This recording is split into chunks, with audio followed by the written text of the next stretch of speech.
Welcome to the Power Hour, Optometry's biggest and longest running show. We are in our 13th season, and I'm your host, Eugene Shatsman, and we've got a great show for you today. My guest today, Jamie Rosin. And this is a man with an incredibly impactful combination of accomplishments. He's actually run a practice to a level of excellence and then built it from a handful of locations to 50 plus locations. He's mentored practice owners all over the country. He teaches, he consults for various industry groups. He's got an incredible impact, but he's also got an incredible vantage point of the whole industry. So I thought, who better to bring on the show to talk about growth than the guy who's 10x'd his practice over and over again so that we can kick off our year right. And today we start with the universal 3 ways to grow an optometry practice. Then we start zooming in. And we zoom in on an incredibly detailed explanation and strategy to address a problem we all have. And that's exam onlys, which is a little bit different than capture rate, but still, that just means patients walking out without buying anything in your practice. Trust me, you're going to want to listen to Jamie's explanations, maybe even re-listen after you hear them the first time. So we talk about that. We also talk about referral programs, strategic reactivation, and just overall how you leverage exponential growth and strategically align lots of things, making optimizations in multiple areas of your business so that you can make exponential growth possible in your practice. We literally go through an example of how we can take a $1 million practice to 1.65 million by having levers of growth that just build on themselves. Anyway, there's lots to unpack in this episode. Before we get there, quick reminder, make sure that you're subscribed on your favorite platform, YouTube, Spotify, Apple Podcasts, wherever you get your podcasts, so that you are alerted every time an episode drops. And also, quick reminder to reach out. If you go to eugeneshatsman.com, you can drop me a note, provide feedback, ask questions directly, or suggest episode topics. You can do that at eugeneshatsman.com or at the Power Hour website. And as always, I look forward to your feedback. Now, let's go to the show. Jamie Rosin, welcome to the Power Hour. Great to be here, Eugene. Once again, let's go. Yeah, well, welcome back and Happy New Year to you. Happy New Year to you as well. Hope 2025 is a great year for everybody that's listening as well as you. Well, and that's one of the kind of themes for the episode is we want to make it a great year for the listeners. We're, in season 13 of the Power Hour. And there's a theme that I want to explore today, which is all about stacking success and really also talking about some of the things that helped you become most successful. And as you've coached practices and as we've taught practices together, some of the lessons that we've learned that we can help the audience kind of bypass all the BS and just kind of zoom in on I think, a philosophy, but then also some key methodologies and maybe techniques for growth. Yeah, absolutely. And, the principle I want to explore is that, in all reality, it's like new year, everybody's making resolutions, everybody's got growth goals. But I think, the thing we always talk about is that you don't necessarily want to just say, hey, I want to grow this one particular way, right? Yeah, no, right. Exactly. I mean, what we learned is at its most simplistic, there are kind of 3 ways to grow your practice. And that's really kind of more on the top line side of the equation. There are also things between the top line and the bottom line that you can improve, focusing on cost of goods. Well, yeah. So you've got increased frequency of transactions, right? So Right. Increase number of patients, increase average transaction size, and increase the frequency of transactions. Get them to come back more often. Yep. And so in our world, when we think about this, if let's just stay at that level for one moment, is like, let's make it one. What we have to realize is that all of this is exponential and it builds on itself. So if you, for example, make your average transaction size 10% bigger and you bring 10% more patients and those patients come back more often, 10% more often, you didn't just grow 30%. It's not 10 plus 10 plus 10. It's 10 times 10 times 10, which is 33%, which, at 10%, yeah, maybe the exponential difference is a little bit negligible. But if you got 25% better over a period of time, it doesn't have to be over a period of a year, but you got 25% better at each one. So you got 25% more for every transaction. You have patients to come back 25% more often, and you increase the number of new patients by 25%, well, then you actually grew your business, 1.25 times 1.25 times 1.25, I believe is something like 1.95. So you grew your Almost like business by doubling your business. 95%. So Yeah, this that's is all exponential. yeah, and so yeah, so I think, and I would say this: what I hear often is, I'm going in. There's one big idea in practices, and sometimes that multiplies based on what the owner of the practice is hearing from their peers. But the idea is, it's not one big thing. It's not two big things. It's really like 3 to 5 small incremental. And this is the whole concept of optimizing your practice. Small incremental improvements in 3 to 5 areas of your practice creates geometric, not linear growth. Yeah. And I think that it's funny because it's hard to get 25 or 30% better in a year. It's really hard. It's not as hard to get 5% better or 10% better. And the incremental impact on the practice is, like you had said, it's geometric growth. It's not Yeah. linear. It's not just 10% across the board you grew because you 10%, 10%, 10%. It's more like 30%, 33%, because they tend to build on each other. If your average ticket goes up 10%, then everybody that comes in that year is spending 10% more. And if your conversion rate goes up 10% more of the people coming in are not walking out without purchasing something. So, and they're spending that 10% more, it becomes really geometric. Yeah, and what's funny is that when you now take this one level deeper, right? So there's three ways to grow a practice. Again, increase number of patients, increase the transaction size, increase the frequency of transactions. You can take that one level deeper and say, well, everything you do for growth can fit into those three categories, and let's call those things levers. And I know that when you and I taught our class last year in the new class that we're teaching, one of the things that we found is that there's over 100 different levers. 109, I think, is what we identified as ways to potentially grow, and they all fit into these three buckets, right? Like, and you don't not all of them are just marketing, right? A lot of these are operations. So, for example, of course, to increase new patients, sure, you could get better at email and text campaigns, you could get better at your digital marketing, but a lot of operational stuff, like you could get better at your phone capture strategy. You could get better at split testing certain things that are going on in your practice. You can get, For I mean, think of the levers just in the well eye exam category. Forget about the specialties product, which is a whole nother series of levers. But let's just say you got better at converting your well eye exams to purchasing. So I would call that exam only. So you reduce the number of patients that come in for a well eye exam and leave the practice with purchasing nothing but the exam. If you increase your capture rate, reducing your exam onlys, that's just one lever. But if you increase your multiple pairs, and let's just use the example of 5%. So 5% more people purchase, 5% more people buy multiple pairs for their everyday glasses, their sports glasses, their occupational glasses, their backup glasses if they're contact lens patients.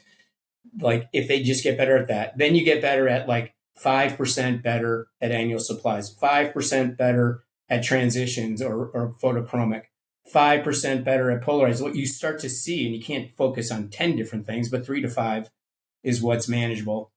You really get geometric growth. And the practice, it's not 5% better in the practice. It's way more than 5% better in the practice. It's closer to 30%.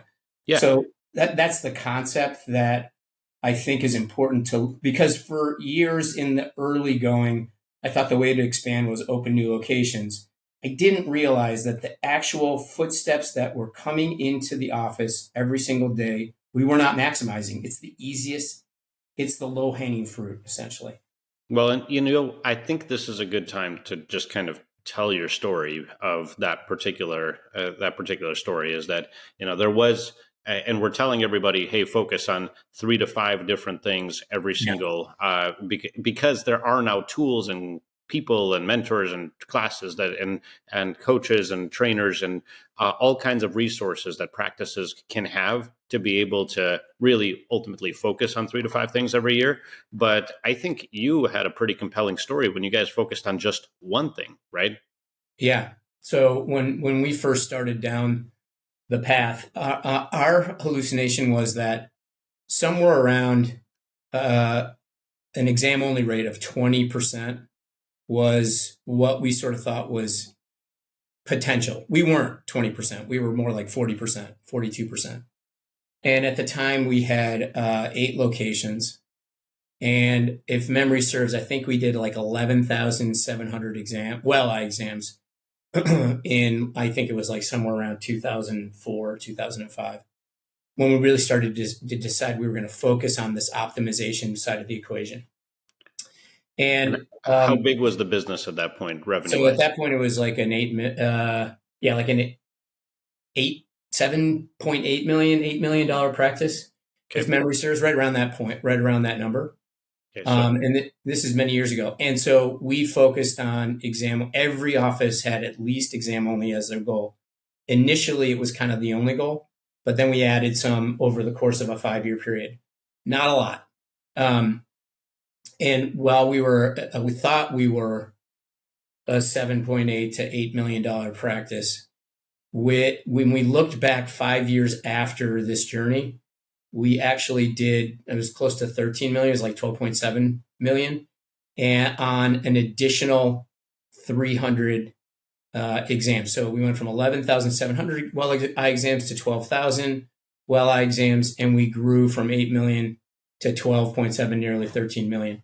And we had not figured out at that point, and that illustrates we had not figured out some of the stuff that you guys had figured out and helped us with, which was how do you drive reactivation of patients, which added right. even more when we came together and worked together. So it's interesting because when I look at practices and I look at their capture rate / exam only rate, they're a little different. So I prefer exam onlys versus capture rate. Well, let's talk about that for a second, because this Yeah. is a nice interlude, but we're going to come back to your numbers in a moment. So capture rate versus exam only. I'm going to probably, you describe it, Jamie, and then Yeah. I'll weigh in. So I will. And so a lot of practices use capture rate. So, and what we're finding, if we look at capture rate, you should be north of 85%. Like that's a really good number, because your capture rate includes the patients that come in and buy multiple pairs of glasses. That raises what looks like your capture rate.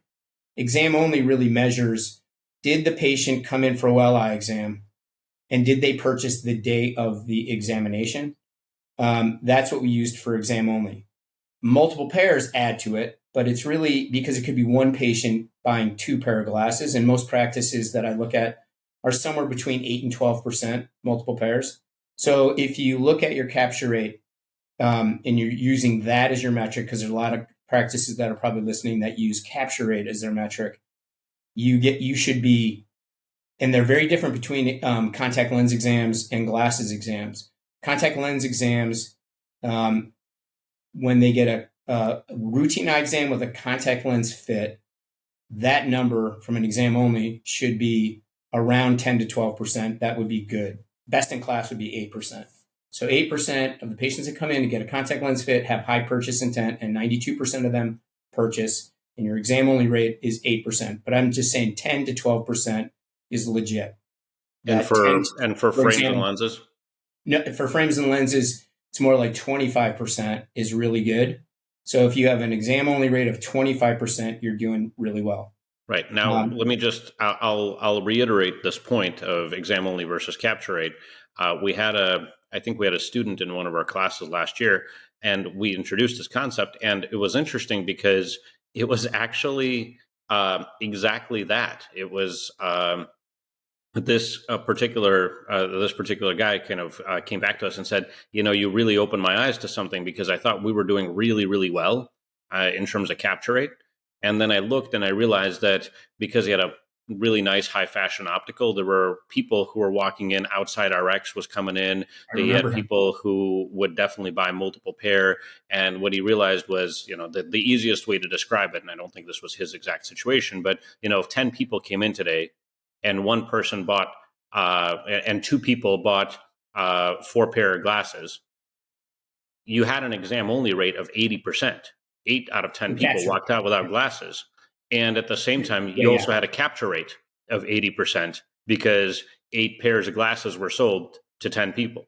So this is where and so this is this is where those metrics really have to be. You have to watch them carefully, and they could really bite you in the butt if you don't really pay attention to them. But in this particular case, I think the exam only is something that is that's a really interesting industry metric because it very clearly articulates what it articulates the people who walked into the practice for got an eye exam, probably could have had high buying intent and walked out without glasses. And that's what we're really describing is people who walked out without buying anything, who were right there, ripe for the picking and didn't do it. And in your case, what you're describing is when you guys focused on that over a period of time, you went from being an $8 million business to a $12 million business. So 50% growth in the revenue line of the business and presumably substantial growth in the profit line of the business because you probably didn't have to hire 50% more staff to do this. But you had 50% more revenue with the same number of patients. Yeah, right. And right. that is a substantial impact from just one metric. So, of course, everybody listening. To be honest, there were 300 more patients that came in. But yeah, those 300 patients didn't spend $4 million, Jamie. Right. No, tell me who they are. We'll go sell them some glasses. But True. So the question is, of course, for the audience is okay, or if I'm the audience and I'm wondering, well, how the heck did you do that, Jamie? What did you do in order to? How do you drive exam only down?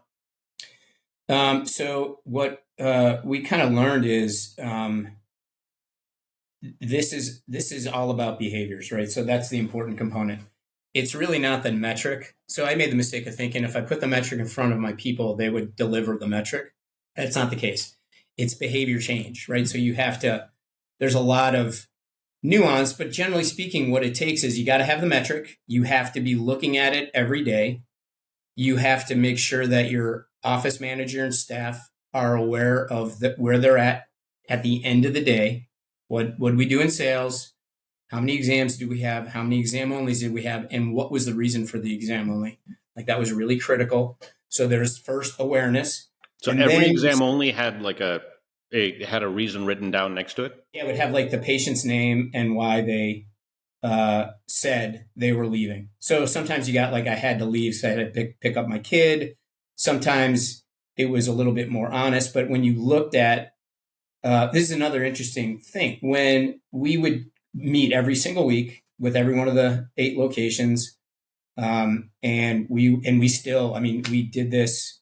We still do this with your 50 some locations. Yeah, right. They're still reporting like how many exams did we have per day? What was the sales and what was the number of exam onlys? And not as much on the reasons now, because what we realized is if there's a good handoff, if there's a good reception of the handoff, right? That think of football, like when I get the ball, it's a good handoff. Then there are some key behaviors that we learned. One of which was, the question after a good handoff that the optician would speak to the patient and say, would you like me to explain the doctor's recommendations, or did you have a price point, or do you have a budget in mind? And 95% of the patients said, no, I'd like to hear what the doctor's recommendations are. But what that did was it gave the optician an opportunity to talk about the doctor's recommendations because they got the high sign from the patient. But if the patient was like, oh, that's a lot of money, I was kind of looking for something less, then we can go and hit your budget. So what kind of budget do you have in mind? And that was a really important component. But we also had a series of, we would do this in Q4. So we wouldn't budget in Q1 of the new year. We would be budgeting for the entire Q4, where our managers were doing observations of our opticians, speaking to patients, and they would look for what are the behaviors that my best converter does and what are the behaviors that the lowest performer was. And if we saw a big gap, we were like, if we can just narrow that gap from top performer to bottom performer. So maybe there's a 10 or 15% gap between top and bottom. If you can get that to 5% gap, so everybody's just getting a little bit better, it has a huge impact on sales. But more importantly, you start identifying the behaviors that your best performers are doing, and then have your lower performers emulate, in their own words, their interpretation of what that top performer was. It's kind of funny because if you talk to your top performers, and you got to watch them, and if you see what the top performer does differently than the rest of the pack, it's really hard for them to articulate what they're doing differently. It's almost easier for an observer to help articulate and reinforce that behavior. And the same thing with the lower performers. We'd have them watch our best, and we have our best watch our lowest. And you create this learning environment. You're learning from one another, and you're grabbing hold of those key behaviors that drive the metric. And that was a big learning curve for me, because I thought, if I show you the metric, it's like, Eugene, give me a rock. And then you come back and you give me the black, like a rock. And I'm like, not the right rock. Like, I had to be explicit, and we had to really focus, because change management is all about the behaviors and its awareness. So we talked in our class a lot about a behavioral economist, Daniel Kahneman, who won a Nobel Prize in economy, but he's really more of a psychologist than he was. So more of a behavior psychologist, but he turned this into behavior economics. And what he had, in his writings, he talks about awareness as the critical piece of behavior change. Because if you don't get feedback's the key. If you don't have feedback, you're not aware. So feedback is the enabler for me to know where I stand, and that feedback helps drive the ability for me to change my behavior. If I don't have feedback, I don't know what to change. So meaning, if I give you, if you give me a metric and you say, Eugene, you need to be at 20% exam onlys, and I deliver for you 45% exam onlys for a week, and you say, Eugene, you really need to be at 20, and I say, okay, I'll do better. Right. And that conversation is circular and mostly pointless, because we're not really talking about what I'm actually doing to get better. Exactly. And when nobody is standing there and observing what my actual behavior is, because I don't know. I don't know what the best in class person really does and what I need to change. I'm just going to try harder and then tell you how unfair you are. And feel under a ton of pressure because you don't really know what to change. And you don't want to admit to me, your boss, that you don't know what to change, because you think you're supposed to know what to change. So it did not work. I mean, we spent 6 months and we had it's interesting. We would have good and bad weeks. So this is the thing that's a little bit interesting. So like 1 week, an office would have a really good exam only week. And when I would ask the question, like, okay, so what did you change? What did you do differently? And they're like, nothing. We just had a really good week. I knew that I could count on their numbers being up and down, not consistently at that high level. Mm-hmm. But I remember pretty distinctively, one of our managers, a guy named Paul Beretta, had a good week. And I remember asking him, like I would everybody else, like, what did you do differently? He's like, well, the facility he was in was really big. It was like 6,000 square feet. And the exam rooms were really far away from the dispensary. Mm-hmm. So he got a pager system, and he had the doctor hit the pager to the manager, who would then direct one of the opticians, even if they were with a patient, like he taught him how to, say, hey, 1 minute, I'll be right back. I know we're in the middle of this, but it'll just take me 30 seconds. I'll be right back. And they would leave, get the handoff from the doctor, because the pager was going off, and the manager was like, hey, you're up next, to the optician 1 through 6, would rotate. What we found, what I observed was, they still had some bad weeks, but the majority were at that high conversion rate, meaning low exam onlys. Mm-hmm. So teaching your people to articulate what they've done differently, to understand and connect, we did this differently and it was a good result, let's keep doing it, was a really critical component of the change management. So everybody was aware of their goals. they had, numbers in the break rooms, like we have, 15 exams. We're supposed to do about let's call it 25 exams. We're supposed to do somewhere around 150, 200 in that week in this particular facility. We can afford 20 exam onlys, whatever the goal was. And then every day it would be like, we had a great day. So our average ticket, our sales for the week is now, the rest of the days of the week are now lower because we're trying to hit our goal, because we did really well on Monday. And then Tuesday happens and we had, okay, huddle. We have, 10 exam onlys to give today. That's it. So we got to be on our game, kind of thing. And that was a really critical component as well. So everybody was aware, is my point. Mm-hmm. And then we started to get into the groove of looking for, what are the behaviors that lead to the metric? And then if you had a really good day, what did you do differently today? Because that's the best day you've had in, 3 months. Well, and if they couldn't articulate it, you can expect it's going to be up and down, up and down. If they get articulated, it tended to stay a little bit more steady. Well, and it's interesting because this really feeds into the philosophy of, almost constant, basically running your business like a science experiment. And I always talk about running your marketing like a science experiment. I think running your business like a science experiment and getting your staff involved, I mean, you take it to the next level of what you're saying. It's that, like, let's have a staff meeting and say, okay, we have to get better.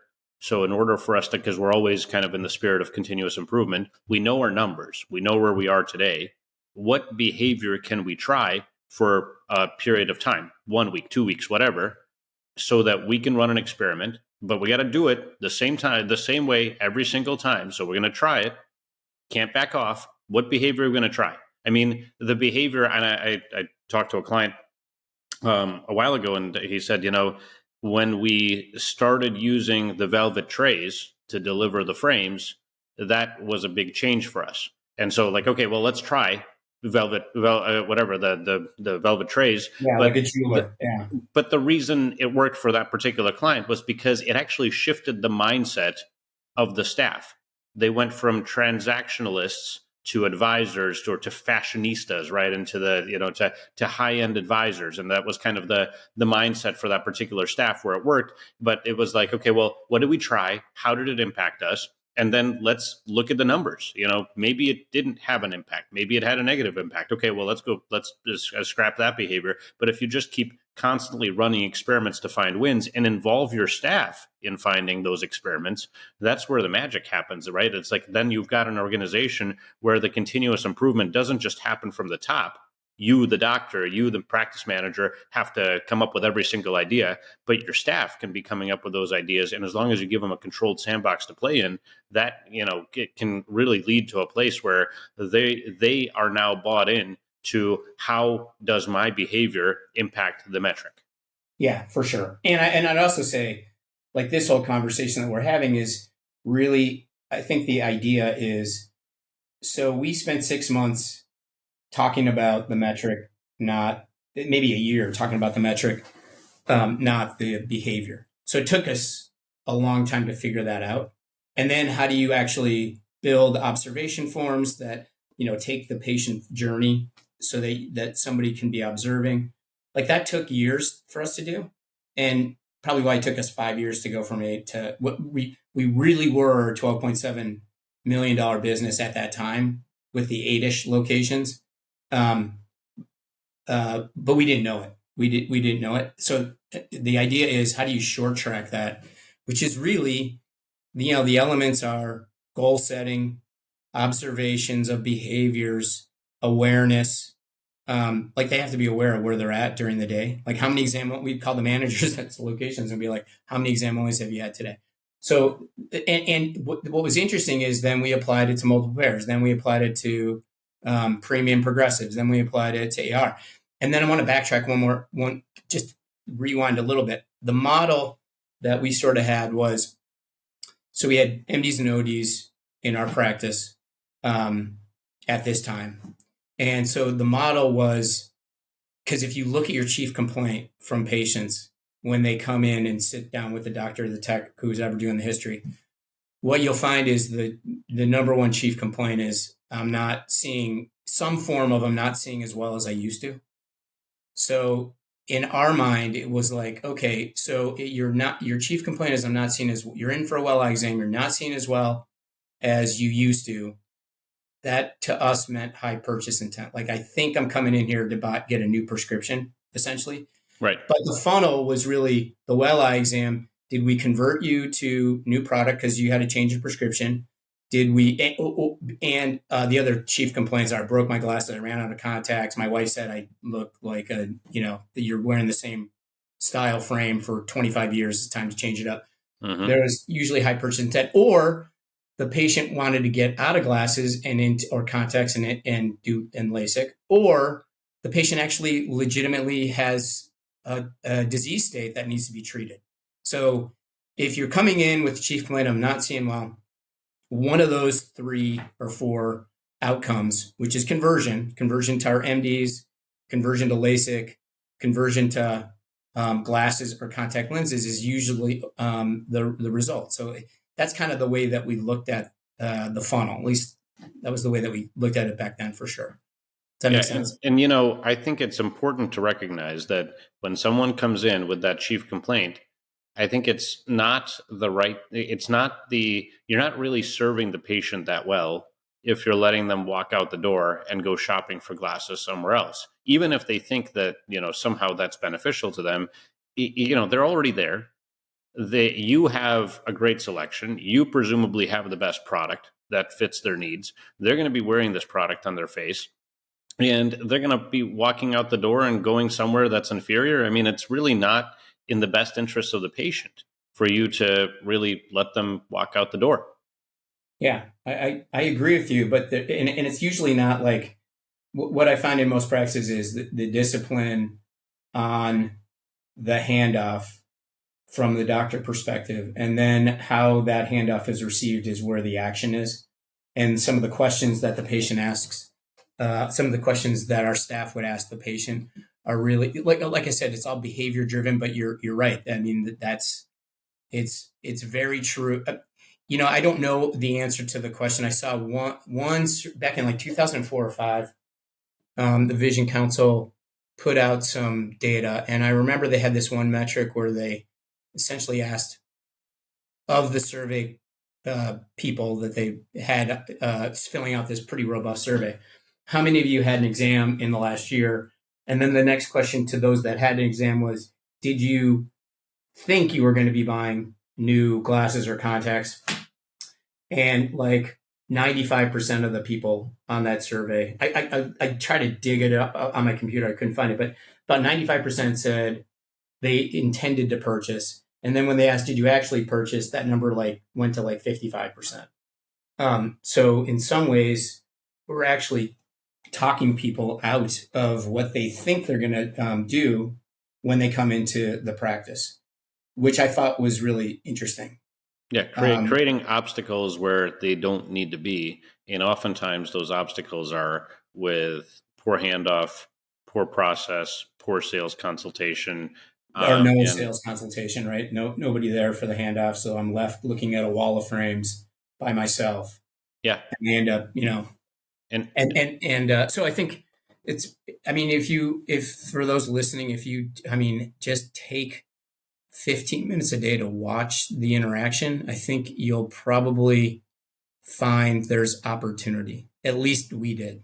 Yeah. And we heard from. And when we look at, and when we've taught this class and we've talked to where they are from an exam only perspective, just saying, hey, manually track this for a couple of weeks, they're coming back with, oh my God, half the patients that have a well eye exam are walking, and and most of them have, the vast majority have a change of prescription because their chief complaint was, I'm not seeing as well as I used to. So again, and I'm going to kind of push you to help diagnose if a practice is in this situation where they do the measurements, they don't necessarily look at capture rate, they just manually look at exam only for a couple of weeks, and they realize that maybe my patients are walking, 50% of my patients are walking, and maybe it's because and I think this is a lot of listeners might resonate with this when they say, well, my patients are leaving because they think my optical's too expensive, we're too nice, we're too we don't have stuff that's as cheap as the stuff that they would be able to get at Costco or online or wherever, right? My patients are walking because, and the because is always like my stuff is too nice. So what advice do you give to those folks? Well, so I would say that one question the optician asks the patients is a really important one. And how did this come up? So we used to have these sales process calls every week. We had two regions at the time, um, small, like 5 to 6 locations in a region. And we would have each region would have this every other week call about what are you going to try differently on the sales process, and what do you think helps. Um, so this one specific situation happened. One of our managers had said, I had like this terrible experience with a patient. He needed readers, and I showed him really nice frames. And at the end of at the end of the sale, basically at the end of the interaction with the patient, it was like, that's going to be $500. And the patient was like, are you kidding me? I can go down the street and get readers for like $20, $15. And the guy left very angry. And so we challenged the managers to, what is the right thing for the optician to say, try different things and let's see what works. Turned out that statement, would you like me to explain the doctor's recommendations or did you have a budget in mind, was critical, so that the patient, 5% are going to say I have a budget in mind, and then you got to hit the budget. So you do have to have price points that are affordable for patients. But 95% of the time, you got green lighted to discuss and explain the doctor recommendations and the benefits, that the features and the benefits, mostly the benefits are the most important, to the patient based on their complaints. That was critical. So if they did have a budget in mind, you could do the downsell and get them into the right price point. If they didn't, you're explaining the doctor's recommendations. Yeah, that's great. And I mean, it's all, again, the way that you arrived at that is the same as this mindset of running a business like a science experiment. And I Yeah. know we're both students of Jay Abraham. Jay's been on the show. Last year, and one of the things that I love the story that that he tells. Not my story; it's the story he consulted some sort of chain of furniture stores, and the guys came to him and said, we need to alter our advertising. We need better marketing, better advertising, more dollars in the because we need to improve sales. And he said, well, what's interesting is that, like, you're spending a lot of money on advertising and it seems like there's a lot of volume walking into your stores. What are you testing? And they said, well, whatever, just get us better marketing. Like, look at our ads, make our ads better. Right. And he said, well, how about this? Why don't we start figuring out how to test certain things? And what's the first thing that happens when a customer walks in a furniture store? They're greeted, right? So why don't we test the greeting?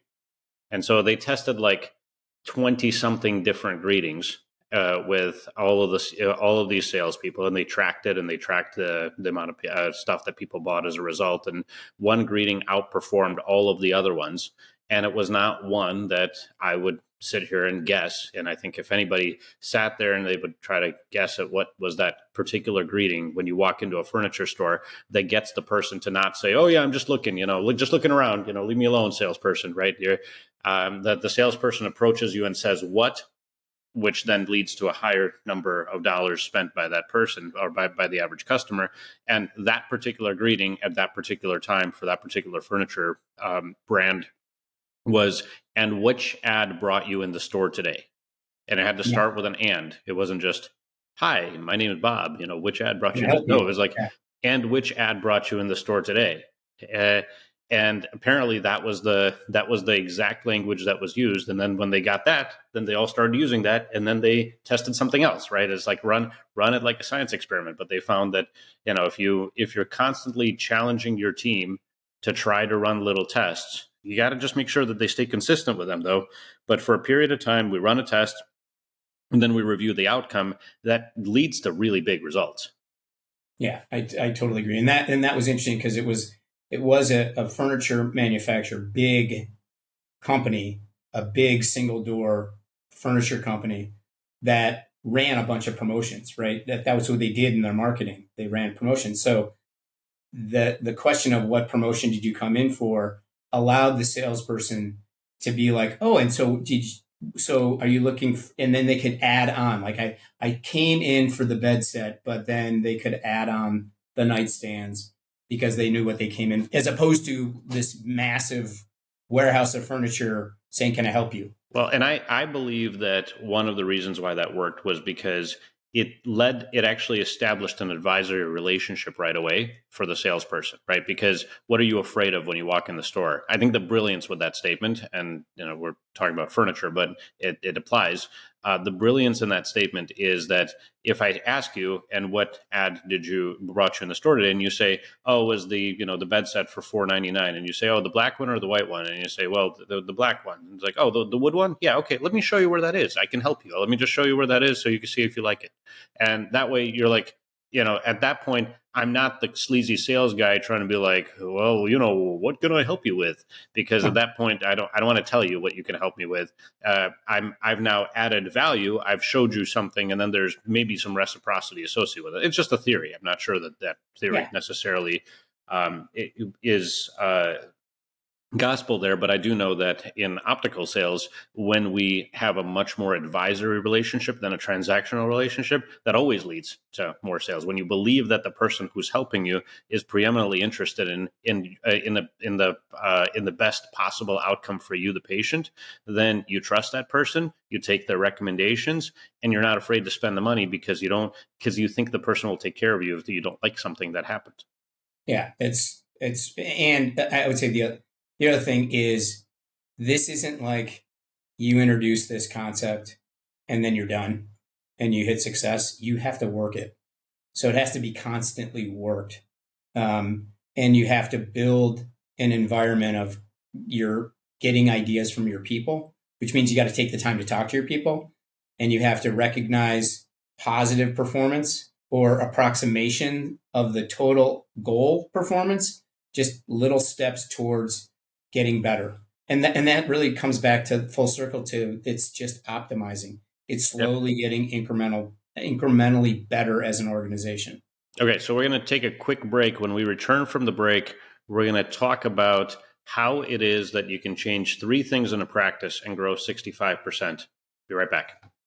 Hi, this is Allie at the Power Practice. Every month when we talk to clients, staffing comes up as one of the biggest challenges. Finding the right people, avoiding costly hiring mistakes, and trying to build a team that actually sticks around. It can feel like an uphill battle, right? What if you could finally take the guesswork out of hiring? That's why we're so excited to bring you Hire Smart by Wonderlic and the Power Practice, a hiring solution designed specifically for eye care practices. Here's the game changer. Hire Smart doesn't just measure cognitive ability, problem-solving skills, and learning speed. It also gives you exclusive insights into a candidate's work style, adaptability, and even how they'll fit into your practice culture. Imagine making a confident, informed decision before you even make the hire. And the best part, we've made it affordable and easy to use so you can start building your dream team right away. If staffing has been stressing you out, it's time to turn things around. Visit thepowerpractice.com and click on Hire Smart to get started. Let's help you hire smarter and stress less. And we're back, Jamie Rosin, and we're talking about growth for 2025. And we spent a lot of time on, I think, one of the most impactful topics, which is exam onlys. But I think that I want to zoom back out in this segment of the show and come back to where we started, which is that there are only 3 ways to grow a practice. You can get more patients, you can get those patients to come back more often, and you can get those patients to spend more. So we already talked about exam onlys, and we talked about what happened to your practice when you just focused on exam onlys, and you guys grew 50% simply by focusing on exam onlys. But that's like getting your exam onlys down that much, and you guys went from 42% to 20% or something like that. Yeah, is that right? Blended between contacts and glasses. Yeah. Then it turns into, okay, well, if we're moving, I don't think we need to be that extreme. But let's say the average practice could get 10% better at exam onlys. What does that really do for you? And I'm just going to explain some numbers, and then we're going to talk about a couple of. So, Jamie, I want you to kind of think in the back of your mind, because this is the increasing the average transaction size is reducing exam onlys. So I'll go through the math, but you think about 2 examples you want to bring up for increasing number of patients and then increasing and reducing the frequency between visits. So When I think about the data, though, when we think about the numbers, right? Let's just say you have a practice that sees 200 patients. They're doing 200 patients a month. So that's 2,400 patients a year. They're doing $1 million in total revenue. And, let's just say they have 40% of their patients are exam onlys, right? So 60% of patients buy, 40% walk. The reality is that the average dollars spent by that patient are somewhere around the average revenue per patient is something like $415. I did the math on this, and what happens is there's 40% of patients where you get revenue for only the exam, and then 60% of patients where you get revenue for the exam and the frames and lenses. So let's assume that and obviously those balance out. So let's assume you get $50 for the exam. Well, you get way more than $400 for the for the ones that spent money. So you got with this particular math, it works out to like $660 is what the average patient who's actually buying stuff is actually spending. So what happens if you reduce your exam onlys by 10%? So now you got 10% more patients spending $664 rather than $50. So that brings your total revenue up by 10% of your patients are now spending $610 more than they were spending before. That's not adding a single patient, which actually leads to about a 15% growth in your revenue line. And a lot of that drops straight to your bottom line because you didn't need more rent. You didn't need more people. You probably didn't need a lot more in terms of resources to accomplish that. You just had cost of goods. So maybe 30% of that is cost of goods. And then the 70% goes straight to your bottom line, if my math is right. So now you just put, you added 15% more revenue, but you added disproportionately more profit to your practice at that exact moment. So that's exam onlys. So I just went through the calculation. Which one do you want to do for more patients, Jamie? So let's do referrals. Okay. And by the way, that is the exam only capture rate kind of thing. That's really talking about increasing your average basket size, the average ticket, right? So Right. you're taking those that would have spent 50, 10% of them that are now spending actually 600. Your average ticket is higher because they're really spending 660, whatever that number was. Right. So that's under the raise the average ticket. Right. Driving in new patients. Let's just talk about referrals. So when I ask practices, how many of you track your referrals? And some do, but most don't. And I say, if you look at, and this is what we did internally, we had survey data. And generally speaking, patients that chose to come to us liked us and felt they were, satisfied or extremely satisfied. So the majority really, were, but let's go even further. Let's go like, how many of them really love you? And let's just say it's 10% of the patients really love you and would refer you, 2 patients a year into the practice. So walk through those metrics, Eugene, because it's fairly staggering. So yeah, and 10% of your patients. So in this case, this practice had saw 200 exams a month, 2,400 exams a year in the well eye exam category. But you could extend this to every exam you had, whether it's medical, aesthetics, or hardware driven. Yeah, but you're absolutely right. So you got let's make it easy. So I got 200. So I got 200 patients a month. So that's 2,400 patients a year, right? Yeah. So I take those 2,400 patients and I say, okay, 10% of those patients. Let's just call it simple. I can convince 10% more of those patients to send me 2 patients each. Right? Once every 6 months, because they're my real advocates. They're they're the patients who really, really like my practice. And so I can convince them, if I had a good system in place, I might be able to convince 10% of those patients to send me 2 patients a year. I don't think 10% is unreasonable. But if you did that, what happens is you now have gone from 2,400 patients to 10% times 2. So that's 240 patients times 2. That's an extra 480 patients. So now your total number of patients goes from 2,400 patients to 2,880, right? I think that, to 2,880 patients, which actually, interestingly enough, adds another, 30 something percent to your bottom, to your revenue line. Because you now have accelerated revenue. And why 30 something percent? Because you got better at your exam onlys. So now all of the patients who are referrals, by the way, if they're referrals, they're more likely to buy. Right? That's another point, is that, if you got someone who said, oh, this is a great practice, that they sold me these amazing classes, the person who's walking in is walking in with an even higher purchase intent. So chances are it's going to help your exam onlys anyway. But that referral system is now going to drive more patients who are now spending less, who are now spending more dollars in your practice, and spending less of their time just coming in for an exam and walking out the door. So this is like, I think the referral component is an important one. Now, I'm sure everyone who's sitting, who's listening to this, is thinking, well, what can we do to drive referrals? I'm going to give you a couple ideas. I think this is like when we do this in our class, like a 2.5 hour lecture.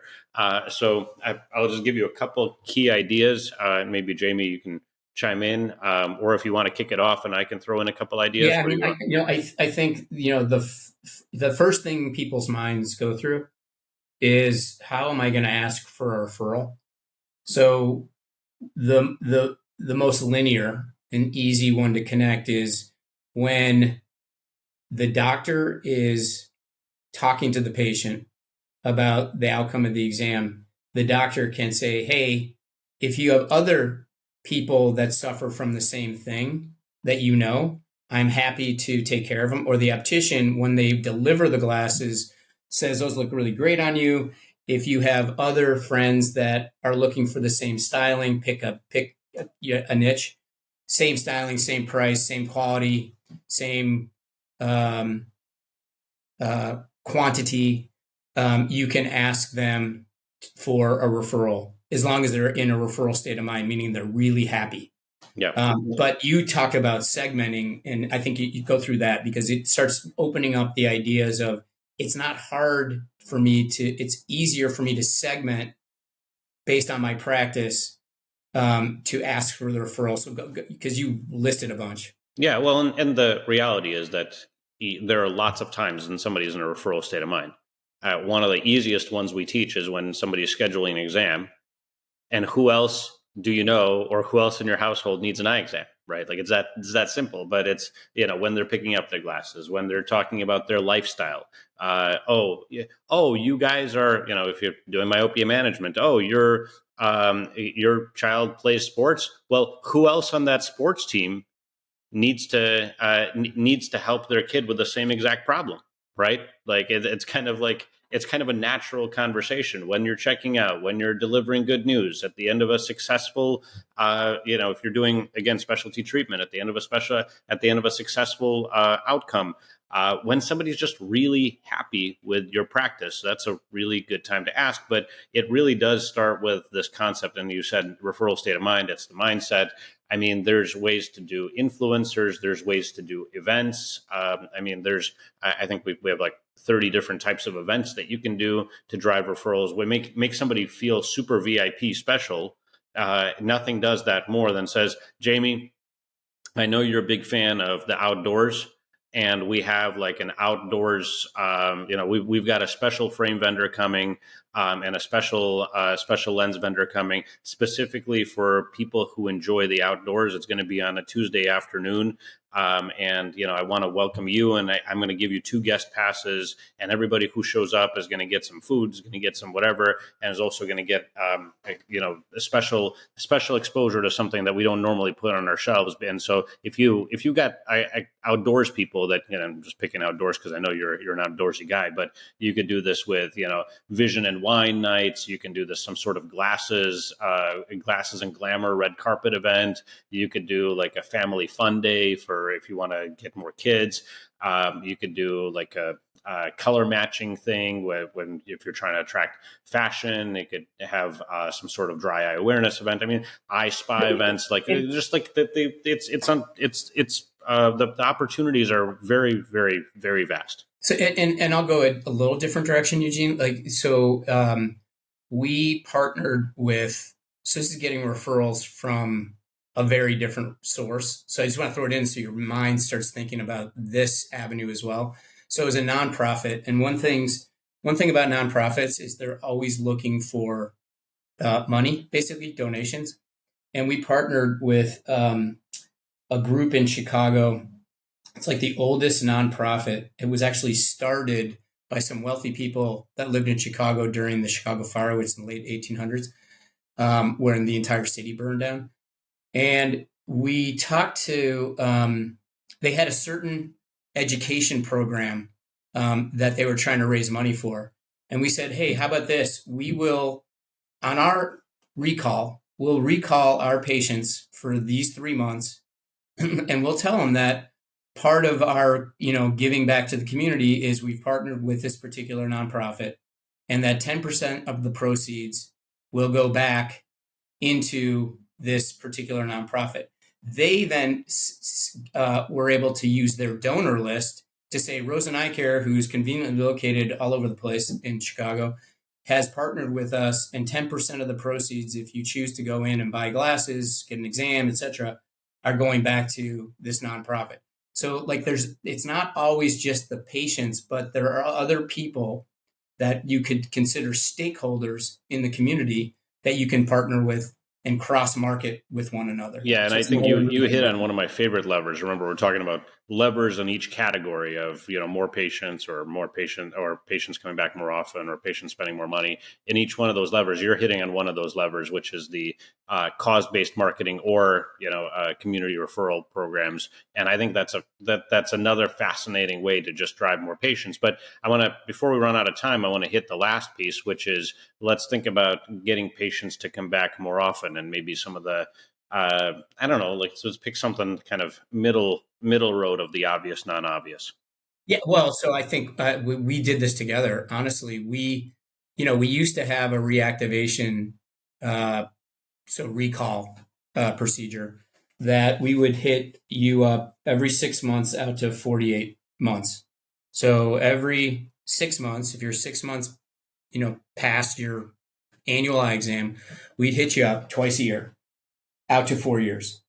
We started hitting them up, and you know the nuances, Eugene, but we would hit you up every single month to 60 months. And we found, well, you can talk about the data, but I think we shrunk the repurchase frequency or the revisit frequency by like 3 or 4 months, something on average. So people came in 4 months sooner. And then if you do the math, why don't you walk them through the math? Because it's interesting to see what happens if you shrink that repurchase frequency. The increase is pretty phenomenal. Yeah, what's interesting is that every month of if you think about the data that exists in the eye care industry, is that patients typically come back no matter what we say, and everybody thinks they've got really great recall, and even if you pre-appoint, the average for the industry is that patients come back every 22 months. You're probably, if you're a listener of the show, you're probably a little bit more mindful. You're probably you're probably doing better than that. But even then, what we found is that if you take 1 month, if you just shave 1 month off of the average repurchase frequency, that adds something like an extra. Yeah, we figured out that an extra 6%. If you shave 1 month, you increase your patient volume by 6% that year. And when we look at, hey, if you increase your patients by, or if you reduce 3 months off of the average time between appointments, it stacks a little bit, but you still have something like you have something like 18% more patients, right? Because 6 + 6 + 6, 3 months, and you do that in a relatively straightforward way. We call it kind of the strategic recall strategy, but You can do that by, most of your software is sending the same exact message every time that it's trying to recall the patient, which is why it doesn't hit them every single month, because the patient would actually get frustrated and say, you keep sending me the same freaking text message, I'm just going to unsubscribe. So if you're doing that every 6 months, okay, you're probably not going to unsubscribe. If you're doing it every 2 days, right, like it's going to unsubscribe. So we found that the middle ground is you hit every patient every month with an email and a text, but you don't say the same thing every time. You try to segment the patients and you say something relevant to who they are, right? You try to figure out who's that avatar and what do they care about, and then you tell them something relevant to them. And that's what we kind of called strategic reactivation. And instead of most practices stop at 36 months. Rosin was actually a little bit more ahead of the curve because you guys were going to 48 months, but most softwares naturally stop somewhere between 30 and 36 months. Well, what if you go to 60 months?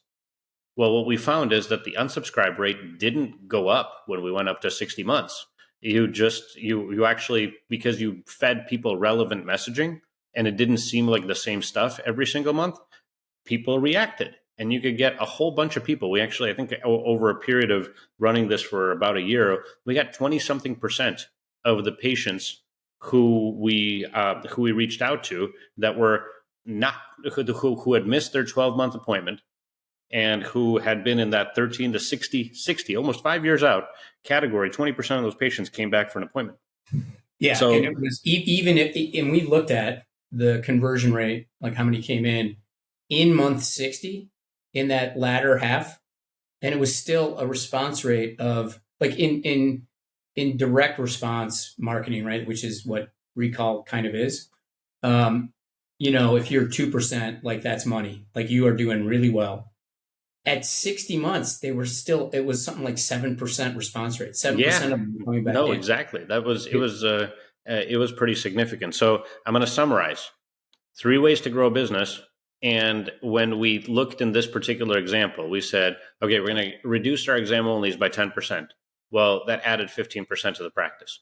We're going to have 10% of our patients refer 2 people to the practice. That added that took us from 2,400 patients to 2,800 patients. When we reduced our average time between appointments, that took us by 3 months. That took us to an additional 18%. 18% patient volume.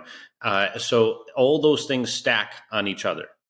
And what's interesting is that that's one way you can take $1 million practice that started with a 40% exam only, and you can take that practice to $1.65 million with a $650,000 increase in revenue with very little additional cost. Right? You think about the additional staff, the additional rent, the additional the additional hard costs you need to make that happen.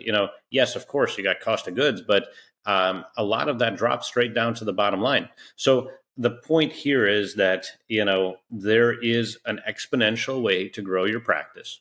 You've done it, Jamie. We've helped practices do it. We watch people do it. But the lesson for the audience today is what? Yeah, it's small incremental improvements in 3 to 5 areas of your practice. It's not linear growth, it's geometric. And then underneath that aspirational, like I want to grow my practice, what does it? It's focusing, have the metrics in place, focus on giving feedback, and what's the behavior that leads to the metric every single time.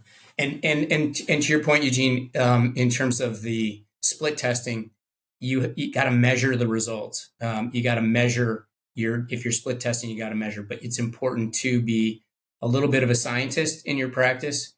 Because trust me, from our own experience, this is not like, theoretical. I saw it.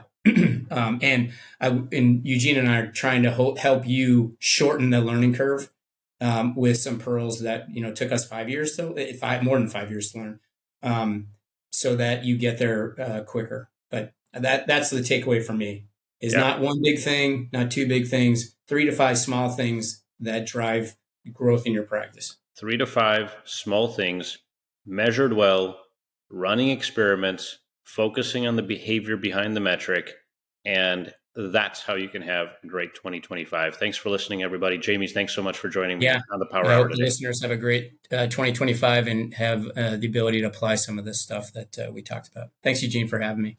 Thanks for listening to today's Power Hour episode. The Power Hour is actually owned by the Power Practice. Power Practice is a premier consulting group who helps practices achieve freedom of time, confidently solve practice issues, and grow their practices. They do this by having coaches and OD consultants, people who have actually done it, been there, and they're ready to help. If you want to learn more, go to powerpractice.com. There's a bunch of free tools there. You can also get a whole bunch of information and decide whether it's right for your practice. Again, if you're looking for more time, you're looking to solve complex practice issues or grow, the Power Practice might be right for you. Go to powerpractice.com to find out more.